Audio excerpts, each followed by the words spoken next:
Vodacom Challenge concept was brought to us by astute South African soccer leaders, Dr. Khoza and Mr. Motaung.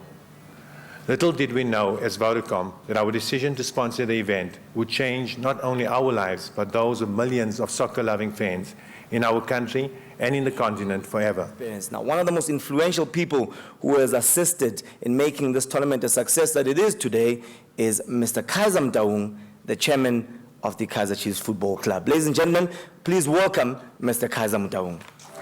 At Kaizer Chiefs, we face the prospect of overcoming Orlando Pirates, Manchester United, to reclaim the trophy that I would like to underline. Pirates passed on to Tottenham Hotspurs in the last tournament. Surely this is an enormous task, and the Amakosi cannot wait for July to reverse the order. So we are delighted to do this summer again. Many things have accelerated this, of course. I think the prospect of the World Cup in here in 2010 is a big thing for football. It's a great challenge for South Africa. And to contribute in some way, Manchester United in a global way supports you in every aspect of your tournament in 2010. There's two things about playing football: winning and also providing an entertainment to the public, which has embraced Manchester United's history, very much so. So hopefully that we can put a good show on.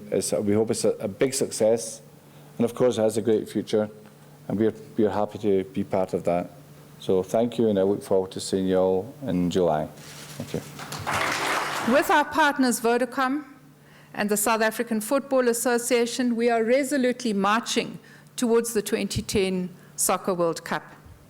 Each event, such as the Vodacom Challenge, represents a step towards that momentous event.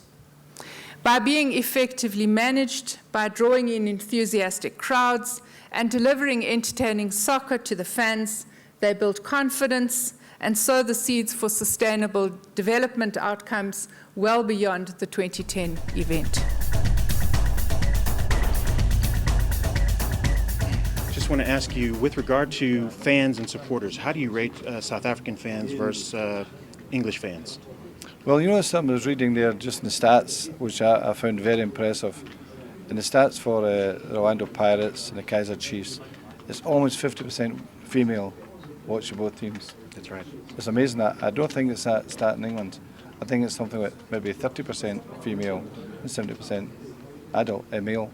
So that's a fantastic step forward, I think, for South Africa.